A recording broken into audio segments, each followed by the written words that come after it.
quán nét ta ngồi cày game chơi cả đêm mà không thấy mệt.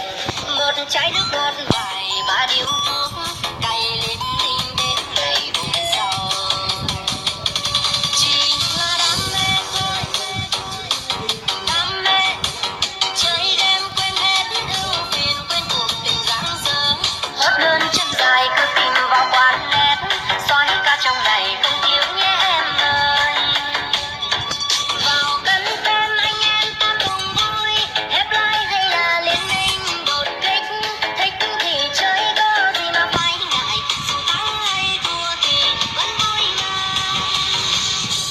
Game online bao người đam mê, những trận đánh tan tành lửa khói. Nhưng anh em nhớ đừng nhìn nhé, chưa để ai phải mắng hay la. Đừng online 24/24, sẽ đau đầu mỗi lần mở mắt.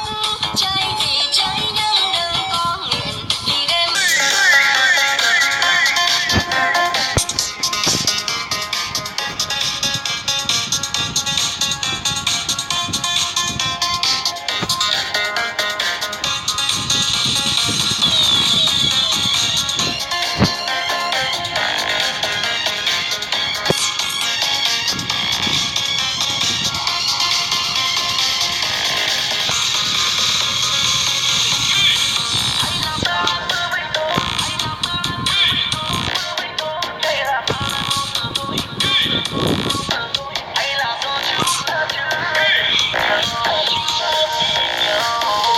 chẳng biết đã bao lâu rồi mình không có nhau, chẳng biết đã bao đêm về lòng ta não nề. Tại ngày tháng xa cách nên giờ em đổi thay, hay là do duyên số ta vậy thôi. Nhiều lúc cô đơn thầm chỉ vì nhớ, nhiều lúc vẫn nuối hy vọng ngày sau sớm vậy. Tại mình không chung lối nên tình yêu sẽ đổi, ôi còn đâu giấc mơ vào em. Có phải mình đang mơ về ai, có phải trong tim em nhạt phai, đưa vô tình đến thế sao người ơi. Tình chúng ta còn đâu thiết tha, anh ngậm ngùi từng ngày xót xa khi mà em đã nói không cần em lại. Hay là ta mơ vậy thôi, hay là ta đang ôm mộng, tháng năm dài sẽ khiến em dần quên. Đã xa nhưng lòng mình còn đau, anh đâu ngờ một ngày đắng cay, hay là do chúng ta chưa vì nhau.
Chẳng biết đã bao lâu rồi mình không có nhau, chẳng biết đã bao đêm về lòng ta não nề.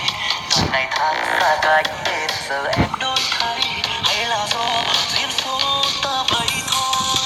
Nhiều lúc cô đơn không thầm chỉ vì nhớ em, nhiều lúc vẫn nuối hy vọng ngày sau sớm vậy. Tại mình không chung lối nên tình yêu sẽ đổi, ôi còn đâu giấc mơ anh và em.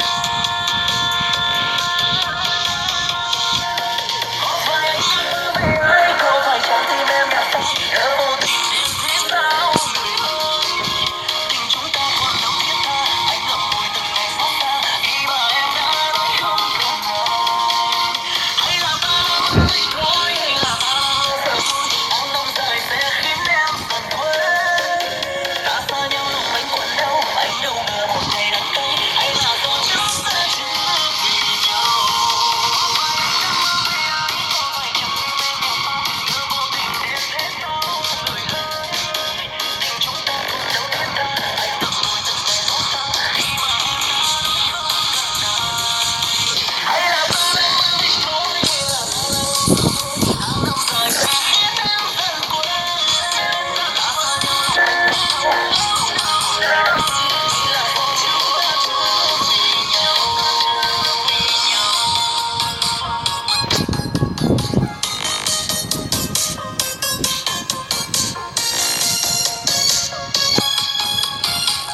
tranh ánh mắt của anh, vì dường như lúc nào em cũng yêu thấu lòng anh.